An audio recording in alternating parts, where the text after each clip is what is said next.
morning and welcome everyone. Thank you very much for joining. Very happy to have you here. So before I start, over the years of presenting at different conferences, I got into a habit of explaining my accent before I talk about anything else, because otherwise I have a room full of people trying to figure out where is she from, which is very distracting. So I'm based in Dublin, Ireland, working for Informatica. I have been in Ireland for about 17 years, but I'm originally from Russia, hence the name, hence the second part of the accent. So that's one thing. Oh, by the way, that picture there I just noticed is of a very famous library, which is based in Trinity College in Dublin. So if you're ever in Dublin, it's a great place to visit, just as an aside.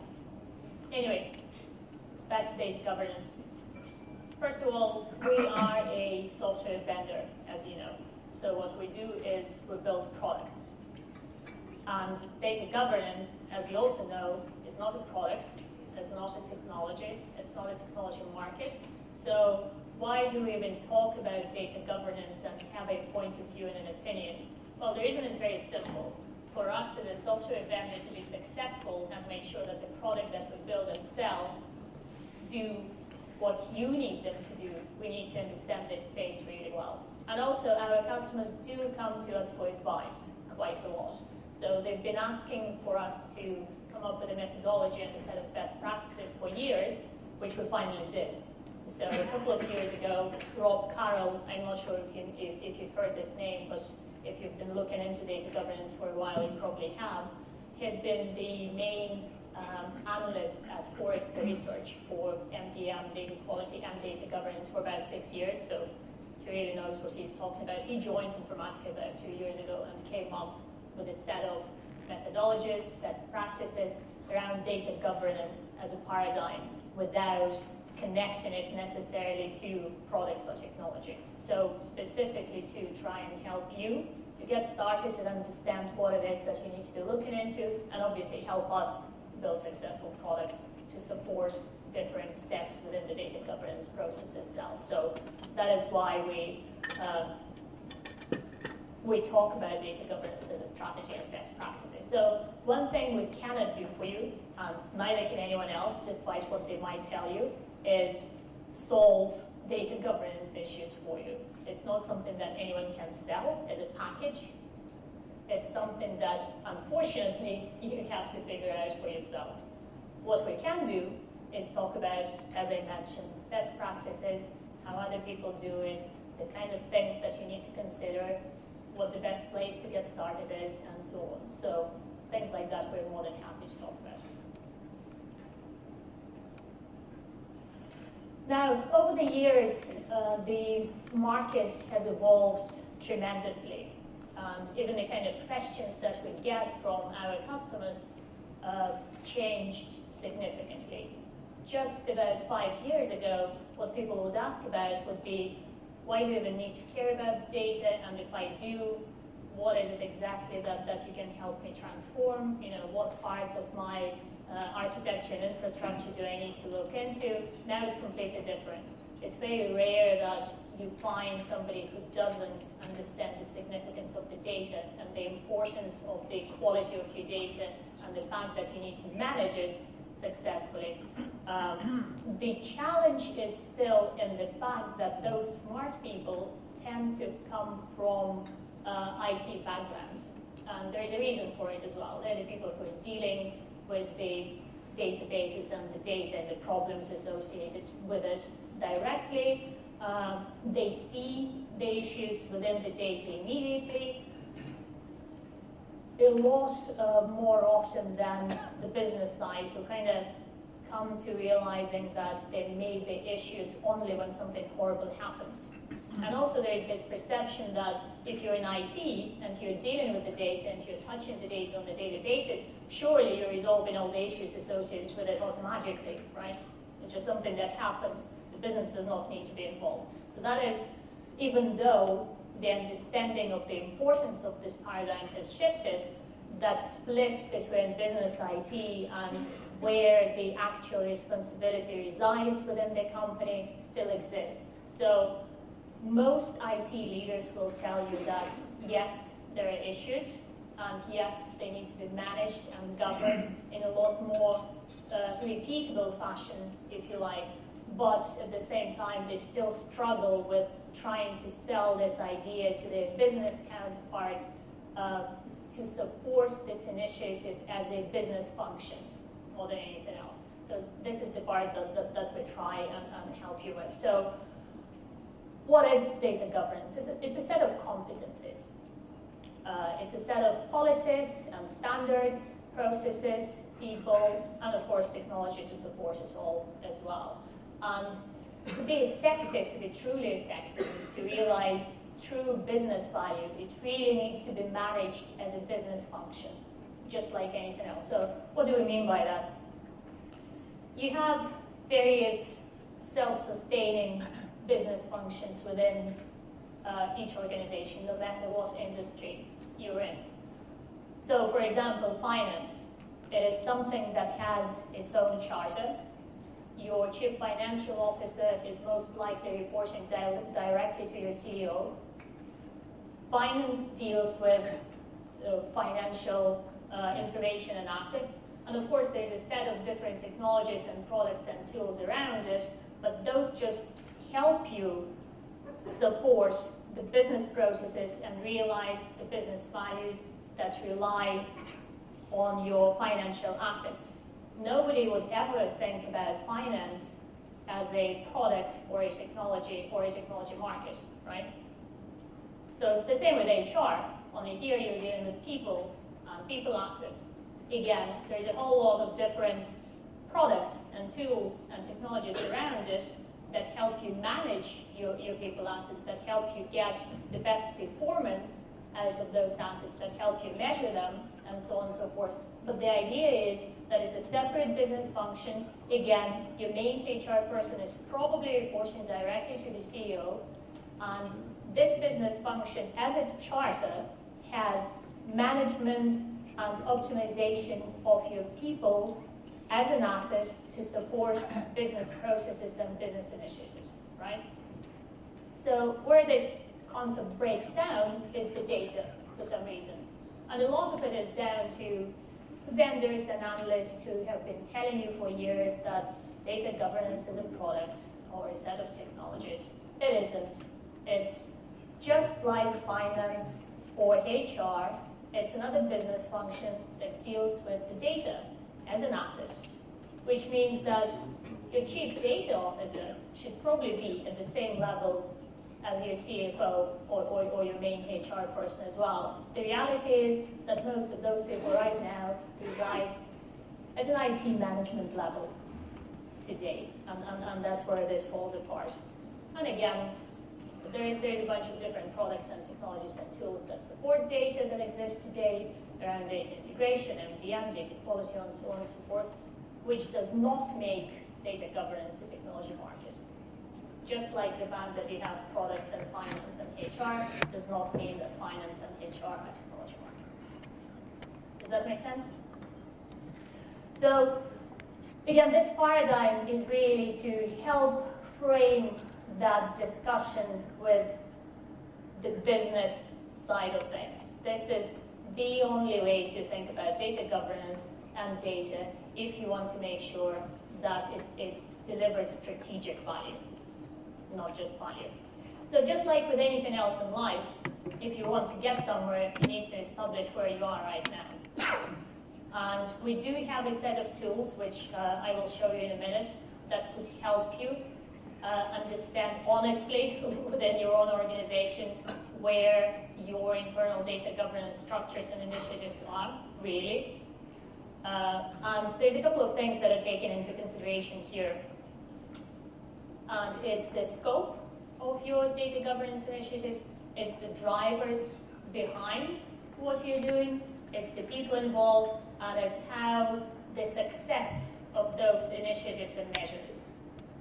So we took the capabilities maturity model and advanced it a little, so hopefully this should look familiar.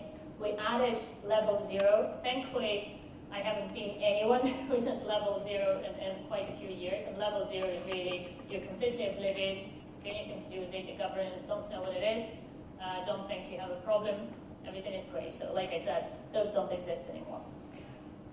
You can start moving towards the nirvana of having data managed as a business asset, data governance being a true business function, which doesn't mean that you cannot start realizing value as early as level 1 maturity.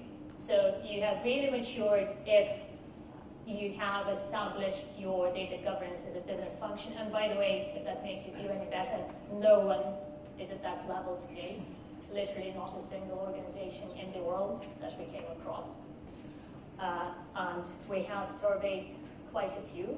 So most people are still at level 1 and 2, so between the two. And just to explain those a little bit. Level 1 is really when you have a few passionate individuals within the organization who understand their issues, who know that certain things need to be done about those issues and actually go and do them.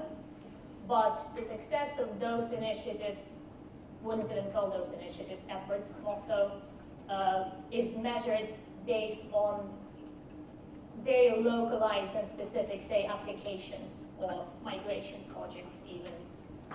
Once those people are done with trying to come up with a couple of rules or correcting a couple of data assets here and there, they're really done. It's not part of their day job.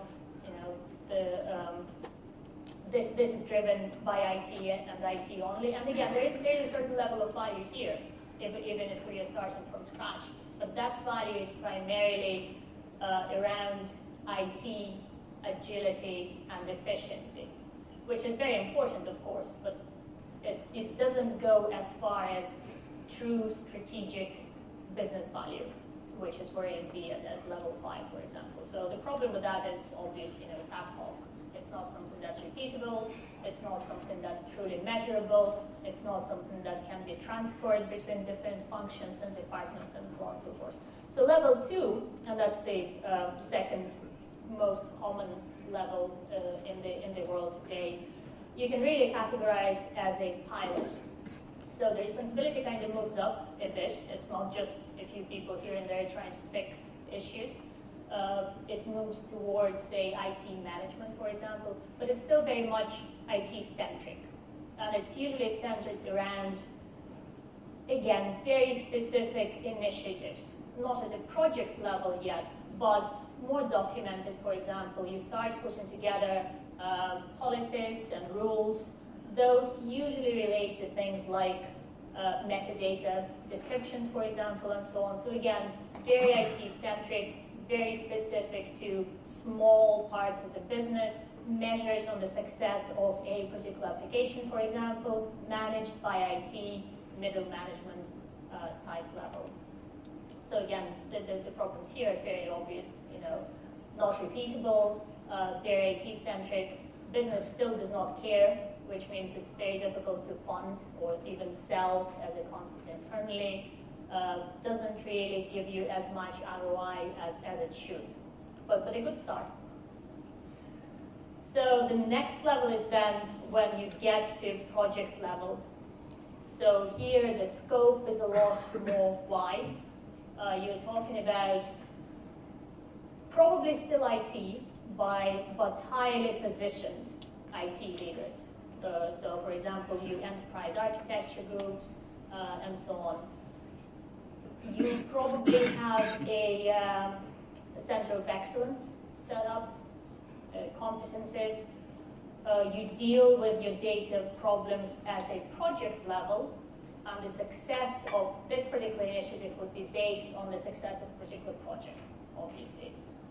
And the problem with your project level maturity, again, is obvious. Projects have a start date and an end date. And once the project is over, it's over. So your initiative tends to be over with it. So again, not translatable, doesn't feed into the business quite as much. So where things start looking up is at level 4, which is, again, a bit more wide. So we call it program level maturity. So here is where you start seeing focus from the business. here is where your drivers are true business drivers. So you know that your driver is a business driver if there is no data in it. So the word data does not appear in the objective.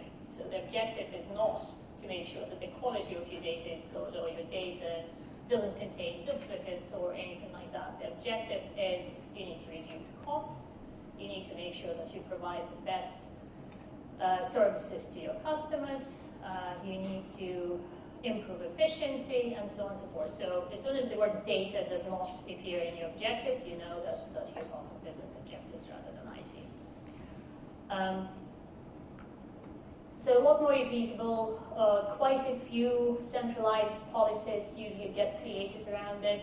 Success is measured on the success of the program, but the issues here tend to be the same kind of problems as you would have with projects. Programs have usually one person could be a sponsor and a champion. So in those cases, if that particular person is no longer with the company, for example, the chances of this program disappearing and not turning into a true initiative are very high, unfortunately. And it's only when you get to level 5, which is optimized, which is, like I said, doesn't exist today, but hopefully will in a couple of years, with the help of all of you, is where you have a structure whose charter is managing data assets to derive business value from them.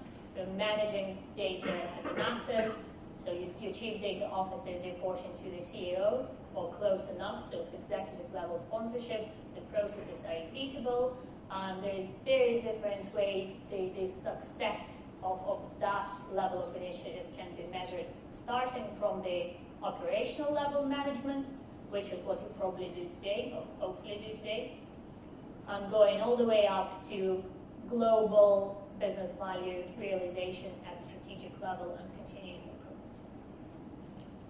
So again, a very important point here is that you can start realizing value very early. It's just at different levels of values, and you will see that value appearing in different functions, if you like. So starting from IT efficiency, which is a great place to start and probably the easiest, and going all the way to creating strategic differentiation for the entire organization. I could talk about this for hours, which I promise I will not. This is usually best done in the form of a workshop, and it's really a very useful exercise for yourselves to really look into what it is and what you're doing and where you're at. That step is really important. Just it usually drives very interesting discussions internally as well. You start seeing that discrepancy between different types of terminology and language that different functions use. So your IT sponsors will probably think that you're farther along. Your business sponsors, if they exist, will probably think that you're lower down. So we do have a set of tools that are completely free, as was mentioned this morning. There's a website called Govern Your Data, which Rob Carroll, our data governance guru, runs. And there's an awful lot of very useful information, white papers, he writes a blog, there's customer examples and so on. But there's also a self-assessment maturity tool where you can answer a bunch of questions. There's about 30 of them, if I remember correctly, quite detailed questions, and see how you're doing. But that also gives you a very good idea of the type of things to consider now and going forward as well. And we have recently published a set of benchmarks as well, so you can see where your peers in the same industry or the same geography are at. And like I said, most of them are still fairly low down on the maturity level.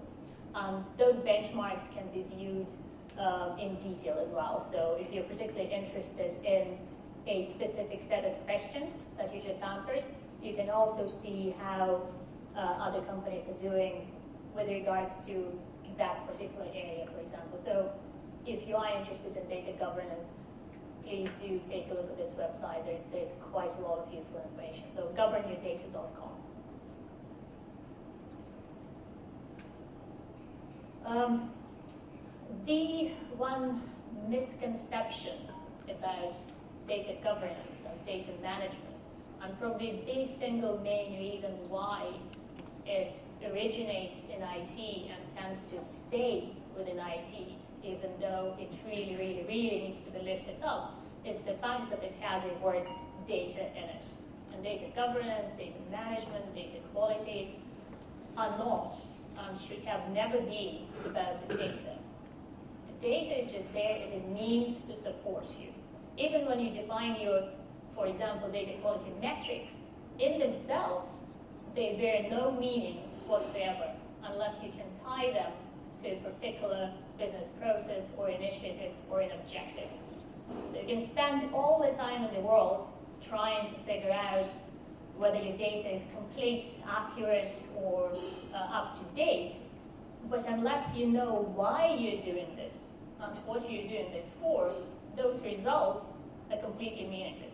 So again, you can spend all that effort trying to transform your data and correct it.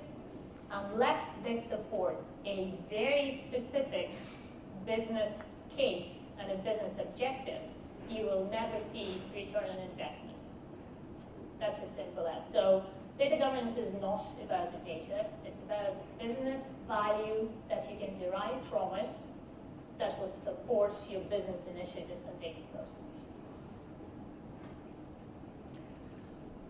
There's another confusion area around the difference between data governance and data stewardship.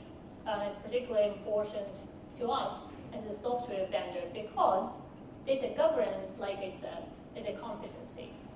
It's a set of policies and standards and processes that support your business initiatives. It has nothing to do with software whatsoever. No software in the world, no matter who claims what, can help you with that part. Data stewardship, however, is the paradigm that helps enable the policies that are set by your data governance committee, for example. So you always need to have a set of people, a function within the organization who would make sure that the rules are conformed to and the policies are enforced. So that's where the software comes in. That's where there's quite a lot of different products and tools out there that can help. But the difference between the two is quite clear. One is the enabling, supporting type paradigm, and another one is something that sets and creates policies and processes to drive business. Does that make sense? I just need to make sure I'm not the only one awake. Now, this is something that Rob Carroll put together. So when we say data governance is not about data, what is it about then? So he came up with this diamond that shows 10 different facets. So first and foremost, in the very center of it is vision and business case. So vision is clear. Vision is your ultimate business goal, which is obviously different for every organization. And then the business case are the actual steps that you need to take to make sure you can achieve that goal. There's also the people, and it's not as easy as it sounds. You will probably have to work with your HR organization pretty closely. So it's not just making sure that you have the people in place, you need to make sure that they're the right people.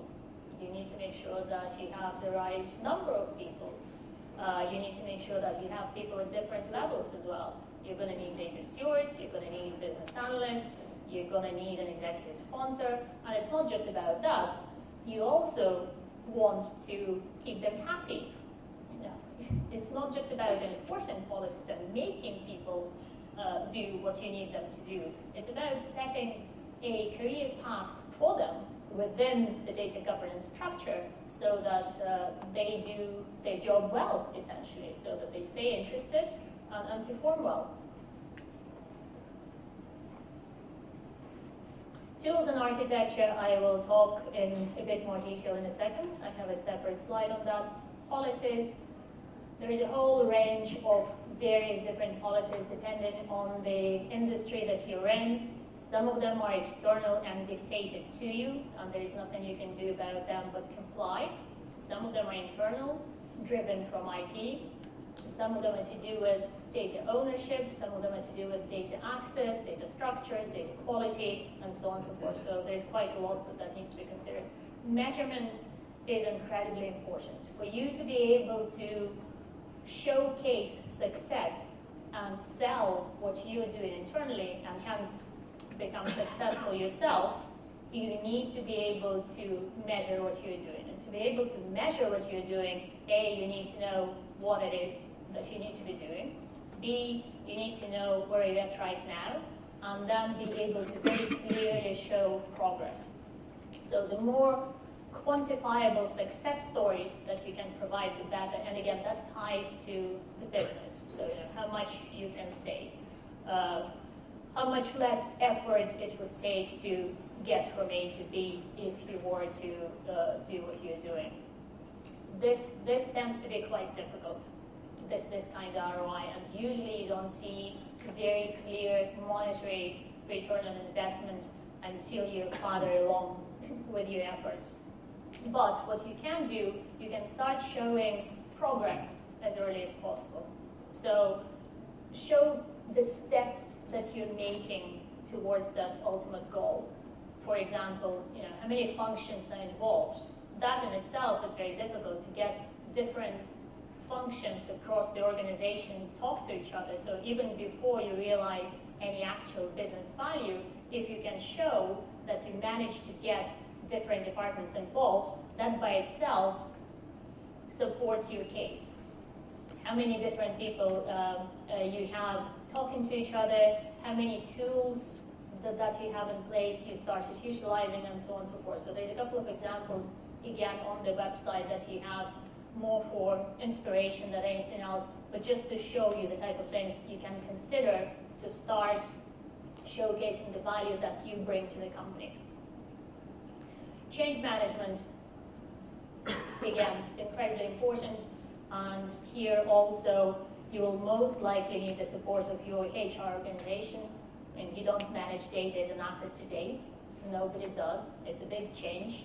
It's a big shift in mentality and culture within the organization. People don't like change, so it's something that's fairly difficult to manage, but it's something that's essential and something that you do need to consider as part of your data governance initiatives. Organizational alignment is less about the people that are involved and more about the different relationship lines between the functions within your structure, who reports to who, how much influence they have, who would you escalate issues to, what are they meant to do about it, how do you facilitate cross-function collaboration, and so on and so forth. And then there is a whole bunch of processes.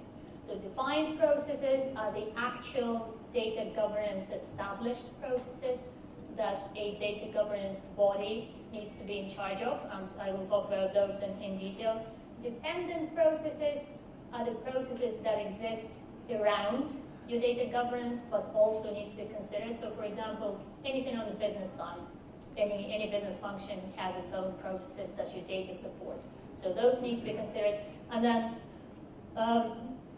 upstream processes, the IT processes around data access, data consumption, data movement, and so on and so forth. Again, probably already in place, probably managed by IT and IT only, but something that needs to be considered and brought together as part of the data governance initiative. And then program management, there's a lot of moving parts here, as you can tell. There's a lot of different functions and people involved. So somebody needs to be there to make sure that everyone is doing what they're supposed to be doing and all the different pieces are in place and everything is delivered on time and so on and so forth.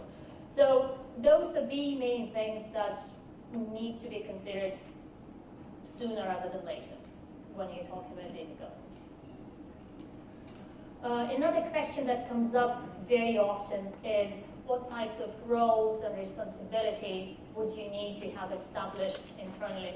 And the answer is it really does depend. I mean, we've seen a huge variety of different types of data governance team structures, depending on the size of the organization, depending on the internal culture, on the industry, on the geography, and so on and so forth. So sometimes you have as many as 12 different distinct roles, but they all really map to one of these four. So those are the four broad functions that are absolutely required. So the first one is an executive sponsor. And again, to get to that level 5 nirvana stage, you really do need to have a buy-in from somebody who is an executive. So preferably somebody who reports directly to the CEO. And that person's function is to really be the visionary and an evangelist and source out major organizational problems if they arise. And that enables the sustainability, I guess, of your efforts. The steering committee is then a group of people from different functions and departments, so business, IT, different business functions, marketing, HR, depending on what it is that you're managing at that point in time. And the function of that committee is really cross-product, cross-department prioritization of your efforts, which is incredibly important, as you can imagine. And when it comes to funding, when the exact level funding comes from the executive sponsor, lower level funding for, say, hiring or specific tools, product acquisition and so forth, would sit within the steering committee. Now, a set of business stewards or analysts, or whatever you choose to call them, stewards is probably a little Americanized, these are the people who will look after day-to-day operations and making sure that the policies and the rules as established by the data governance leader and the steering committee are actually put into place and supported and enforced. So they're the people who own the data, and not just from the point of view of fixing it on a daily basis because it's their job, but from the point of view of understanding what the data is for.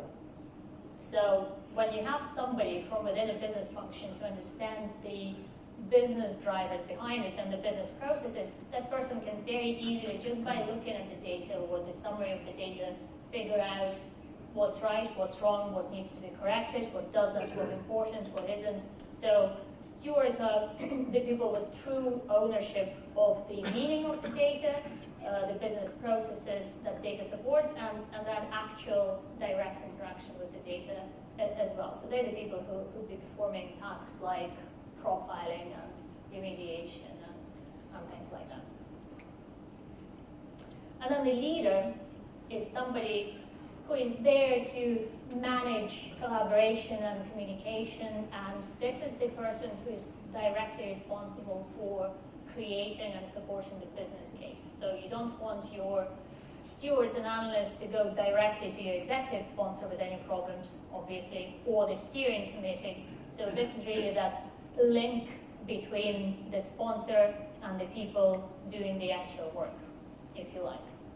So people do always ask, how many analysts and stewards am I going to need? I think the answer is it really does depend on what it is that you're trying to accomplish and the scope of what you're doing. So if you have prioritized your marketing campaigns, for example, as your #1 business priority, then the likelihood is you're probably not going to need stewards from the HR department involved immediately. Right? So it's common sense more than anything else. Depending on the scope of what you're trying to accomplish, depending on the priorities within the business, that number and the actual location within the organization of those people will change. Does that make sense? Do you generally agree? Do you have something completely different and disagree? Do you care?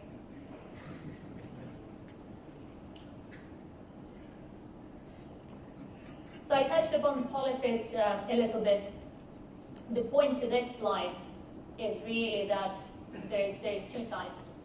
And even though some of the policies aren't necessarily created by your data governance body, all of those need to be considered. So if you're talking about external policies, especially if you're in a highly regulated industry, it's something that is driven and dictated by compliance. Again, those policies you cannot avoid. The only thing you can do there is try and comply as best as you can, so that those just need to be considered and managed. And then the likelihood is, as you start your data governance efforts, and like I said, it's very rare that you're starting from scratch. Normally you have something resembling data governance or related to it in place already. So the likelihood is you already have a set of IT policies in place. So those just need to be reviewed. Sometimes they need to be made more effective and maybe brought up a couple of levels if they're too low down and too granular. Some of them may already be effective, so all you need to do is embrace them and continue to manage them. But the idea is that all of those, whether they're external or internal, already exist or something that you just created, need to be managed by the data governance structure.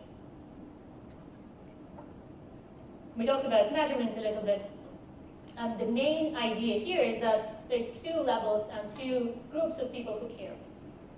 One is the people on the floor, basically the people doing the work.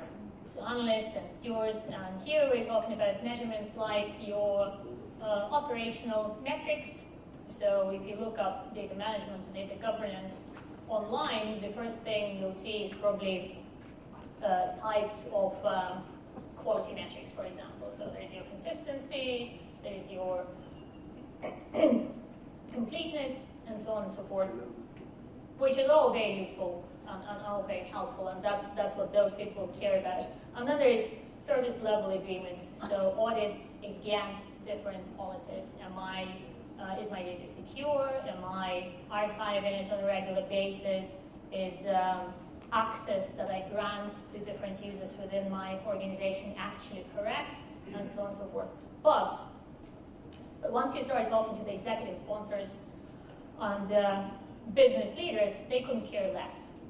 If you tell them 20% of your data contains duplicates, so what? Is that good? Is it bad? What does it actually mean? So what they care about is the impact of the metrics and the issues that you're seeing on the bottom line, so the business, the ROI, which is very, very hard to get to initially, as I mentioned. And then they also will care about the program effectiveness, which isn't necessarily expressed as something quantitative, but you could be talking about all the various functions and people and products and processes that you already have in place, so they'll care about that. I'm not going to go through this in detail, you will have access to this. This is just some examples of metrics and things that you can track at different levels, both operational and business, just to get started. Now, when it comes to processes, there are different diagrams that resemble this, but the idea here is that data governance in itself can be viewed as a process that comprises of multiple processes within it. Generally, we talk about 4 different stages. Again, different methodologies show different number of steps, but they're all fairly similar. The idea is that there is a set of, by the way, each bullet point within those is also a process in itself. Again, we're not talking about technology or products here. All of those things are processes or steps within processes. So you need to have your definitions in place. And there's a wide range of definitions, starting from your business conceptual definitions of terms to make sure that your entire organization speaks the same language. And when you say customer, HR and marketing understand what customer is, whether it's within their own context or globally. There's reference data definitions, there's policies, various types of policies, and so on and so forth. So the definition of what things are and also where you need to be. The application part is about creation of the actual rules and various execution artifacts that can be applied to enforce those policies, and also things like workflows and business IT collaboration and so on. Measuring and monitoring is about making sure that what you've done at your apply stage actually conforms to what you have defined at your defined stage. And a lot of those processes obviously happen in parallel and feed into each other as well. So it's not that you stop and define everything that needs to be done, and then you measure everything against it. As you're measuring things and analyzing things and discovering things, your definitions will change as well. And your requirements and your data change over time, so all of this is really iterative, and each step kind of interlinks with every other step as well. So that's one thing to bear in mind. And discovery, like I said, interlinks with the definition. Discovery is about looking at the assets that you have, and again, there's multiple different approaches to this. One, you actually know what it is that you're looking for because you've defined something that is particularly important to the priority that you have defined, and you're looking for that information, and you just need to know where it exists and what state it's at. And sometimes discovery is just not knowing what it is that you're dealing with and trying to figure out what's happening so that then you can update your policies and rules as well. In terms of the architecture, obviously this is extremely simplified, but there's a couple of aspects that you need to look into. So on the left side here, you have all the various systems that basically create the data. So that's where the data comes in and all the problems associated with it. So those are the systems responsible for those. On the right side, you have the systems that consume the data. So that's your BI and analytics and performance management and so on and so forth systems. And then there's a whole bunch of stuff that exists even outside of your internal enterprise architecture. So things like cloud data and social data that most likely business functions are consuming or trying to, and yes, they're not really included in your charter as an enterprise architecture group, for example. So at the bottom then, you have the technology components. And I'd like to highlight, this doesn't actually map to Informatica products either. We do a lot of those things, like data quality and metadata management, and security and masking, virtualization, and so on and so forth. But for example, we don't do things like application integration, we don't have a standalone business rules. The point here is that all of those things need to be integrated at the technology level, but also accessible and considered from the point of view of the different processes and the different systems around it. So it's not about standalone tools in places to fulfill certain requirements. It's about having the right technology that can work with other different technologies, but also support this variety of sources and target systems and all this data outside of the paradigm of your enterprise architecture as well. You'll also notice that we talk about things like master data and reference data and so on, but you will never hear us reference something like master data governance, for example, or big data governance, or reference data governance. Data is data, whether there's a lot of it, or whether it's to do with your entities and a single view of customer. The governance aspects and the processes and the workflows that you put together, the structure around it and how you approach it really shouldn't change. And this is the only marketing slide on the entire deck. This is about Informatica, not just about data governance.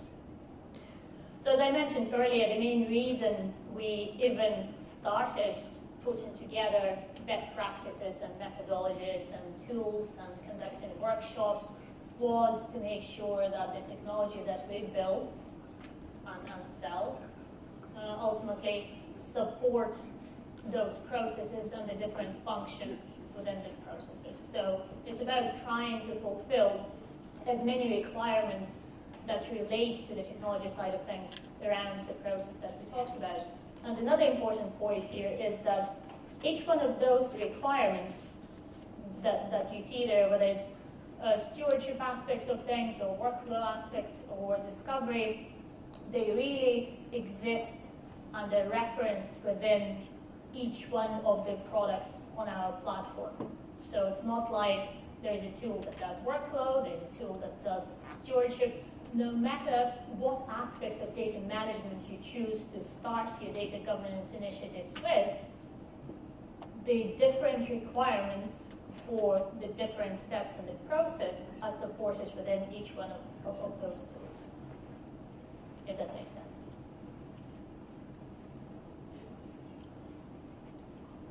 It's a bit dark. Any questions or thoughts? Yes? I noticed that you did not mention the concept of data ownership. Uh-huh. How do you cater that? I did actually mention the concept of data ownership, so let me just... The concept of data ownership should really reside at the business and IT stewards level. So those are the people who, for lack of a better word, own the data. And owning the data means owning the, not just the state of the data and the quality of it and how complete it is and how up to date it is, but also whether it's performing the way that particular line of business expects it to perform, right? So those people need to be A, associated very tightly with the business and the business process that this particular data set is supporting.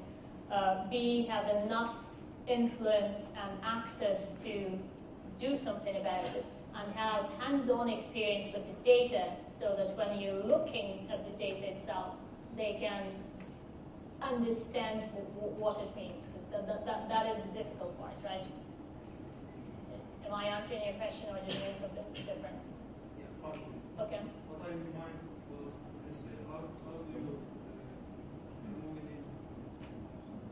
How do you deal with, let's say, contentious issues, like which business function should be the owner and be responsible for gathering and filtering and ensuring quality, etc. Are there any rules of thumb as to how the organization should decide who's the owner? So the business function who should be responsible for, say, a specific data set or a number of data sets is the function that data is supporting. So I'll talk a bit about how to prioritize initiatives and business priorities later this morning, and that is kind of related, but the idea is that you cannot select one function and call them data stewards and have them sit outside of the line of business, because that defeats the purpose completely. And the purpose is they are the business people, either working very closely with the actual consumers, so your marketing people and your HR people, or they are those people.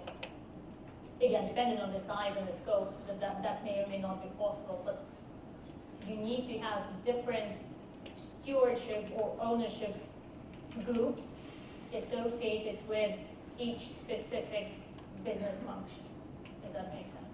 Yeah? Am I doing on time? 10 minutes over? No. Any other questions? We will have also another question session. Sure.